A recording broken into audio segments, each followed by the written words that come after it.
한데 그래도 하나님 말씀은 살아있고 운동력이 있어 우리 안에 역사하시는 줄 믿습니다. 우리가 사나 죽으나 우리는 누구의 것이다? 하나님의 것이다. 그리고 살아서도 하나님을 기쁘시게 하고 죽어서도 하나님을 기쁘시게 하는 자가 되어야 한다는 거죠. 말씀의 결론은 그거예요. 결론만 얘기하고 끝날 건 아니지만 우리가 이제 26인 선교자, 성인이라 자기들은 성인이다 이렇게 하는데 기념관에 갔는데 거기 한국 사람이 거기 죽었다는 거 제가 이번에 처음 알았어요. 거기 26인 성인도 있고 또 54인인가 순교자도 있는데 거기 한국 사람이 포함되는 게 한국에서 이제 그러니까 신라나 백제 시대겠죠. 사람들이 갔다가 또는 이제 조선 시대 때 갔다가 거기 끌려가서 거기서 이제 살고 있었는데 예수 믿고 세례를 받았다. 그래서 자기가 신부가 되는데 예수 믿겠냐 안 믿겠냐 해가지고 죽임을 당했다.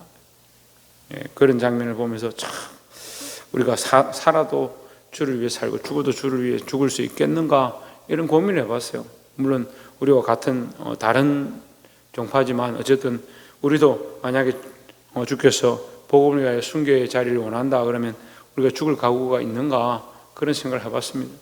우리가 사나 죽으나 주님의 것인데 하나님의 것인데 말은 잘하죠. 그렇지만 정말 죽을 상황이 된다든지 어려운 상황이 닥치면 내가 주를 위한 것이라면 하나님의 영광을 위한 것이라면 나는 죽음도 각오하겠습니다. 그렇게 말할 수 있을까? 그런 고민을 하게 됐어요. 여러분도 고민해 보십시오. 죽으라는 게 아니라 그런 어려움이 닥치면 또한 우리가 정말 포기해야 될 많은 순간들이 생긴다면 우리가 자신 있게 주를 위해서 나는 주님의 것이니까 이걸 포기하겠습니다. 내가 주님의 것이니까 이걸 내려놓겠습니다. 이렇게 말할 수 있을까? 그런 고민들을 해보시기 바랍니다. 자, 14장 1절에 본문의 말씀을 보면 믿음이 연약한 자를 너희가 봤되 그의 의견을 비판하지 말라 했습니다. 자, 믿음이 연약한 자도 누구의 것이다? 하나님의 것이다. 그럼 믿음이 강한 자도 누구의 것이다? 하나님의 것이다. 너도 하나님의 것이고 그도 하나님의 것이다 이 말이에요. 그러니까 너희가 함부로 저 사람 왜 저렇게 하냐 그렇게 하지 말라는 거죠. 한마디로 이 본문은 먹는 것과 때 두 가지를 얘기합니다. 어떤 때에 그런 일을 하느냐, 무엇을 먹느냐 이 두 가지를 가지고 판단한다 이렇게 얘기를 하는데 사실은 두 가지뿐만이 아니겠죠. 이 시대 때 가장 문제가 됐던 두 가지를 얘기합니다. 어떤 사람은 고기를 먹고 어떤 사람은 고기를 먹지 않고 어떤 사람은 성찬에 와서 배를 불리고 어떤 사람은 그렇지 못하고 그렇게 할 때 판단하니까 너는 떡 많이 먹으니까 너는 성찬에 오지 마라 그렇게 판단하지 말라는 거죠. 믿음이 연약한 자를 너희가 봤대. 그 연약한 자를 어떻게 하나? 너희가 봤다. 받는다는 말은 무슨 말이에요? 받아들인다 이렇게 하면 뭐라고 합니까? 포용한다네. 포용한다는 말을 좀 더 쉽게 말하면 관용한다. 관용한다는 말 더 쉽게 하면 이해한다 이런 거죠. 더 쉽게 하면 받아들인다 이런 거죠. 그럼 결국 받아들인다는 거예요. 그 사람이 좀 믿음이 연약한 일을 하고 좀 실수를 하고 잘못을 저질러도 나는 그 사람을 어떻게 한다? 이해하고 받아줄 수 있어야 된다는 거죠. 그럼 믿음이 연약한 자인데 나 예수 안 믿겠다, 하나님 안 믿겠다, 예수는 그리스도가 아니다 그렇게 하는 걸 받아들이라는 말이 아니에요. 믿음이 연약해서 잘 하지 못하는 것들을 너희가 이해하고 받아줘라라는 거죠. 그래서 이제 한국 교회는 초대 선교사들이 와서 한국 사람들이 다 앉아서 길거리에 앉아서 담배를 피고 술을 먹고 국민들은 너무 선량한데 이게 술과 도박에 너무 취해서 국민성이 너무 이게 낙후되어 있다는 거예요. 그래서 염려해가지고 한국 교회를 세울 때 주초를 금하자 이렇게 정한 거예요. 그리고 그것이 악한 게 아니죠. 그렇게 해서 예수 믿는 사람 될 수 있으면 주초를 하지 마라. 거의 금기시 이렇게 됐죠. 근데 우리 중에 연약한 사람들 교회에 이제 막 나와서 내가 그래도 예수 믿어봐야겠다. 우리 엄마가 예수 믿는데 아니 우리 친척이 예수 믿는데 나 교회 가봐야겠다 하는 사람들 중에도 어렸을 때부터 그냥 담배를 피웠든지 술을 마셨던 그런 습관이 있는 사람이 있어요. 그런 사람 교회 오면 저 사람 전에 내가 술 먹는 거 봤는데 저 사람 담배 피우는 거 봤는데 저 사람 교회 오면 안 돼. 저 사람 오지 마. 나가. 그렇게 하는 게 아니다 이 말이에요. 그 사람들은 그 사람 나름대로 믿음이 있지만 뭐하다? 연약하다. 연약하면 이해해야 되죠. 예배 시간에 앉아있지만 예배 시간에 멍하게 다른 생각하고 있어도 너 교회 오지 마. 그렇게 멍하게 있으려면 교회 오지 마. 그렇게 하면 안 된다는 거예요. 그렇게 연약함들도 우리가 이해하고 받아줘야 된다라는 겁니다. 하지만 믿음을 배반하는 것, 그것은 아니죠. 믿음이 연약한 자를 우리가 봤대. 그의 의견을 비판하지 마라. 믿음이 연약하니까 뭐 하겠어요? 엉뚱한 얘기를 하겠죠. 믿음이 연약한, 하나님이 원하시는 말보다 사람의 말들을 하겠죠. 그렇지만 너무 비판하지 마라. 2절에 어떤 사람은 모든 것을 먹을 만한 믿음이 있고 믿음이 연약한 자는 채소만 먹느니라 했습니다.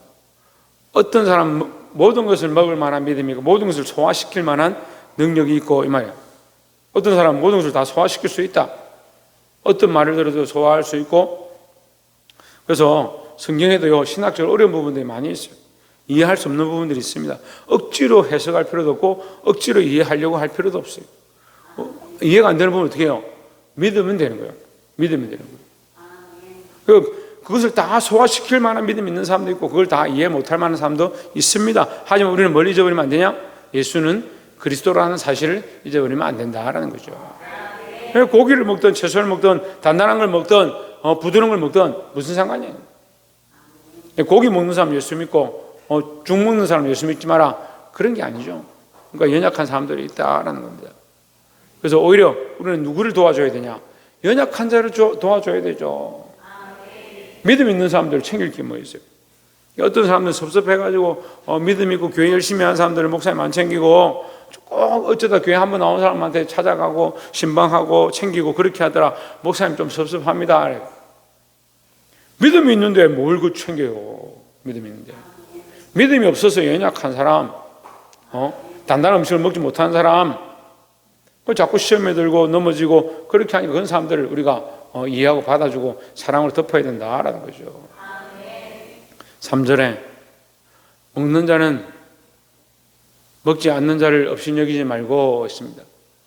먹는 자를 먹지 않는 자를 업신여기지 말고, 나는 이렇게 단단한 음식을 먹고 이 말씀을 잘 이해하니까 조혜찬 너 자꾸 예배 방해할래? 먹는 자는 먹지 않는 것을 업신여기지 말고 나는 믿음이 있어서 하나님 말씀 다 이해하고 다 받아들이고 다 알겠는데 저 사람은 잘 모른다 한다. 저 사람은 우리 교회 오면 안 되겠다. 그렇게 해서 안 된다 이 말이죠. 그럼 어떻게 됩니까? 먹는 자는 어떻게 돼요? 먹는 자는 어떻게 해야 돼요? 먹지 못하는 자를 이해하고 받아야 된다는 거예요. 포용해야 된다는 거죠. 먹지 못한 사람이 먹는 사람을 이해하기는 조금 힘들어요. 저 사람 왜 저렇게 먹지? 그렇게 되겠죠. 연약하니까. 그렇지만 우리 강한 사람이 연약한 자들 붙잡아줘야 된다는 거죠. 먹지 않는 자는 먹는 자를 비판하지 말라. 이는 하나님이 그를 받으셨음이라. 먹는 자도 우리가 서로 비판할 필요가 없다. 4절에 남의 하인을 비판하는 너는 누구냐? 여기 남이 누구예요? 여기 남은 누구예요? 예? 아니죠. 남의 하인이 먹지 않는 자이든지 먹는 자죠.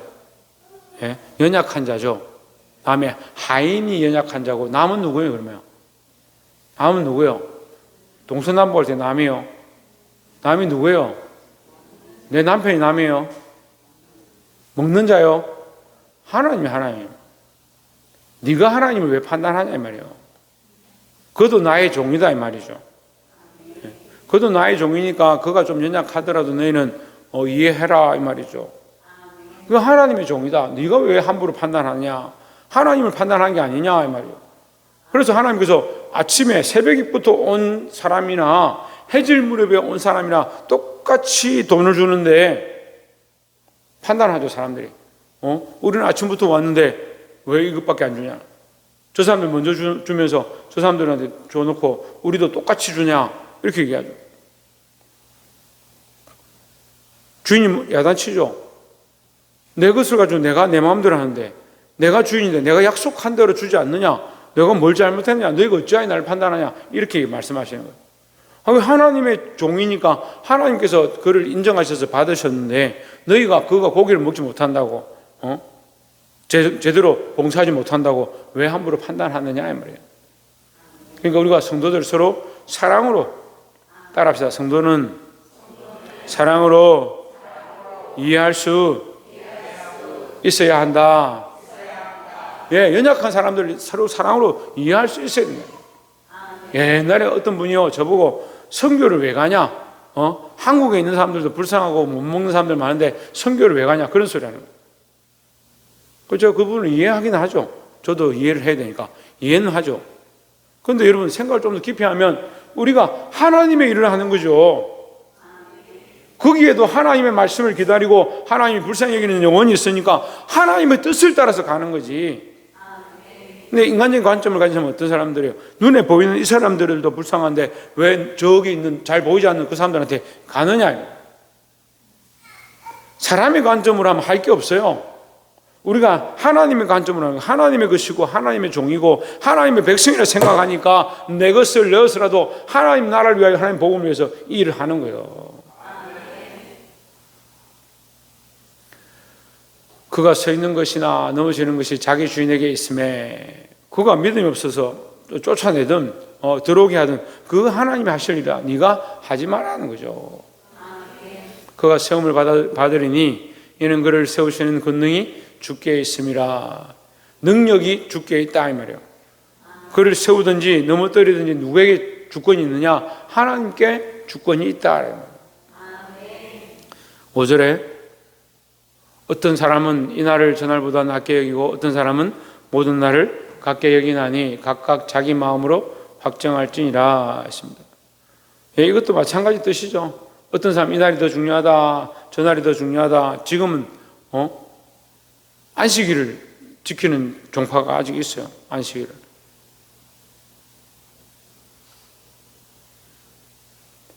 천주교도 전에는 이제 토요일 날 미사를 많이 하던데 요즘은 이제 주일날 미사를 많이 하더라고요. 그리고 우리는 주일을 지킵니다. 그 안식일 지키는 사람을 판단할 필요는 없어요. 우리가 주일 지키는 것이 맞다. 성경에 주일 지키는 게 맞다는 어디 있습니까? 안식일 지키는 게 맞다. 그것도 어디 있습니까? 제가 이제 주일 예배 마치고 저녁쯤 돼서 미국의 LA에 이제 윤 목사님 전화를 했습니다. 목사님 예배 잘 들으셨습니까? 그러니까 박 목사님 아직 여기 예배 안 드렸는데 목사님이 주일을 예배도 안 드리면 뭐합니까? 여기 아직 주일 아닌데 이제 예배하러 간다. 그래. 이해가 되세요? 제가 무슨 말 하는지 이해가 되세요? 우리는 이 날이 중요한데 왜 이 날 안 지키냐? 그렇게 말할 필요가 없어요. 그렇게 지키고 싶어도 날짜 자체가 안 맞는데 날 자체가 안 맞아요. 그걸 왜 그렇게 따지냐 이 말이에요. 이 날이나 저 날이나 하나님이 정해진 날, 그 날을 귀히 여기는 것이 맞고 내가 정했으니까 이 날은 중요하고 저 날은 못하다 그렇게 판단할 필요가 없다라는 거죠. 각각 자기 마음으로 확정할지니라. 하나님 앞에 드릴 날, 하나님 앞에 예배할 날을 마음에 정한 대로 하면 된다 이 말이죠. 6절에 나를 중히 여기는 자도 주를 위하여 중히 여기고 먹는 자도 주를 위하여 먹으니 이는 하나님께 감사하며 먹지 않는 자도 주를 위하여 먹지 아니하며 하나님께 감사하느니라. 먹지 않는 자도 먹지 않는 대로 이유가 있고 먹는 자도 먹는 대로 이유가 있으니까 너희는 어떻게 하나님 앞에 감사함으로 먹든지 먹지 않든지 이 날을 중히 여기든지 저 날을 중히 여기든지 하라는 거죠. 어느 날이 중요한 게 아니고 뭐가 중요하냐? 하나님 앞에 하는 것이 중요하다. 교회에서 뭘 하고 있느냐? 그게 중요한 것이 아니고 우리가 하나님 앞에서 하느냐 하지 않느냐 그게 중요한. 그리고 이게 잘못하면 해치는 무덤이 되는 거예요. 겉은 멀쩡한데 날은 좋다, 이 날이 좋다, 저 날이 좋다, 이거 먹는 게 좋다, 저거 먹는 게 좋다, 자윤 그렇게 하는데 하나님 앞에 없다. 하나님 앞에 감사함이 없고 하나님 앞에 예배함이 없다. 그럼 그건 뭐 하는 거냐? 우리가 아무리 많은 날들을 거룩한 예배로 드리고 아무리 많은 것들을 하나님 앞에 하고 있다 하더라도 하나님을 잊어버리면 무슨 소용이 있느냐는 거예요. 그래서 날이나 먹는 것이나 어떠한 것들보다 하나님 앞에 하고 있다는 사실을 잊지 않기를 주의 이름으로 축원합니다. 저희 지금 누구 앞에서 하고 있다고? 7절에 우리 중에 누구든지 자기를 위하여 사는 자도 없고 자기를 위하여 죽는 자도 없도다 했습니다. 여기 우리 중에는 뭐요? 주를 믿는 자들이라 이 말이에요. 주를 믿는 자들 중에 그거 안 믿는 사람들은 어떻게 해요? 자기를 위해서 살고 자기를 위해서 죽고 그렇게 하겠죠. 자기 마음대로 하겠죠. 그러니까 우리는 어떻게 한다? 주를 위해서 먹고 주를 위해서 죽고자, 주를 위해 살고 주를 위해 죽고자 해야 된다라는 거예요. 8절에 우리가 살아도 주를 위하여 살고 죽어도 주를 위하여 죽나니 그러므로 사나 죽으나 우리가 주의 것이로다 했습니다. 주를 위하여 살고 죽어도 주를 위해 죽는다. 우리가 주님의 것이니까 살아도 주를 위해 살고 죽어도 주를 위해 죽는다.